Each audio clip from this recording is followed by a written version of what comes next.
آپ کو زبان پتہ ہے کیوں دکھائی ہے؟ کہ اللہ پاک کا شکر ادا کرتا ہوں میں کہ اللہ پاک نے جو زبان دی ہے، حق سچ جو دیکھتا ہوں، جو سنتا ہوں، جو جانتا ہوں، وہ بولتا ہوں۔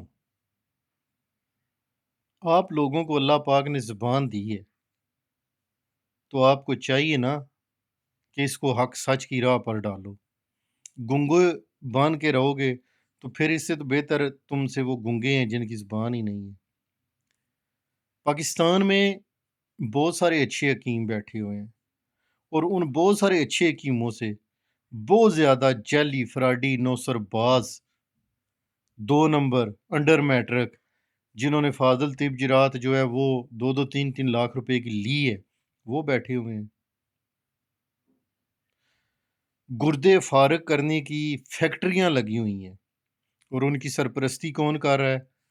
آپ سمیت سب کو پتہ ہے، سب حکیموں کو پتہ ہے، جو اچھے اچھے حکیم ہیں ان کو پتہ ہے۔ وہ حکیم مجھے تو میسج کرتے ہیں، مجھے تو کالیں کرتے ہیں کہ یہ غلط ہو رہا ہے، لیکن مجال ہے جو وہ سوشل میڈیا پر آ کر بول جائیں یا زبان سے کچھ کہہ جائیں۔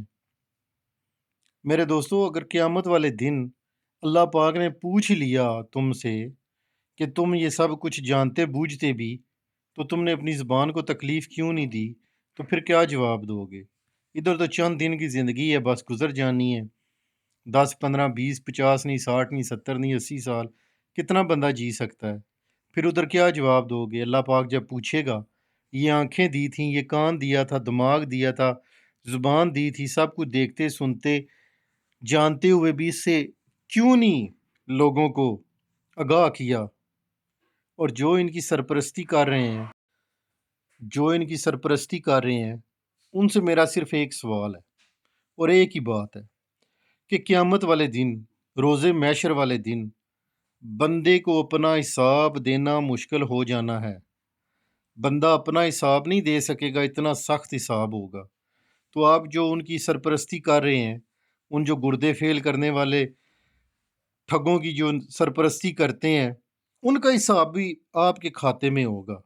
آپ ان کو سپورٹ کر رہے ہیں، تو پھر وہ حساب کون دے گا؟ ادھر تو حساب کتاب چلتا رہتا ہے، لیکن ادھر کون حساب دے گا؟ ادھر تو کوئی عہدوں کے لالچ میں، کوئی ووٹ کے لالچ میں، کچھ کسی چیز کے لالچ میں کہ الیکشن آئے تو جیت جائیں، یہ آئے تو وہ ہو جائے، ہر چیز آپ کرتے رہتے ہو، تو پھر اس کا حساب کون دے گا؟ اور حکیم حضرات سے میری یہ درخواست ہے، اور ان دوستوں سے بھی میری درخواست ہے جو لٹے گئے ہیں، جن کے گردے ڈیمیج ہو رہے ہیں یا ہو گئے ہیں، تو وہ بھی اپنی زبان کو کھولیں۔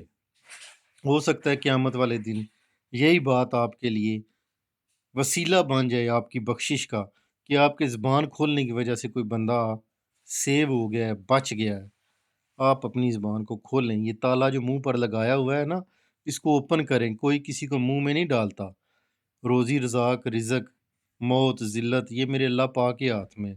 آپ مجھے جو کالیں کرتے ہیں، مجھے جو میسج کرتے ہیں کہ فلاں حکیم نے فراڈ کیا، فلاں حکیم جو ہے وہ لوٹ کے لے گیا، حکیم بھی مجھے کہتے ہیں کہ وہ بڑا فراڈیا ہے، وہ جو ہے وہ سٹیرائڈ دیتا ہے، یہ کرتا ہے، وہ کرتا ہے، تو آپ خود کیوں نہیں بولتے؟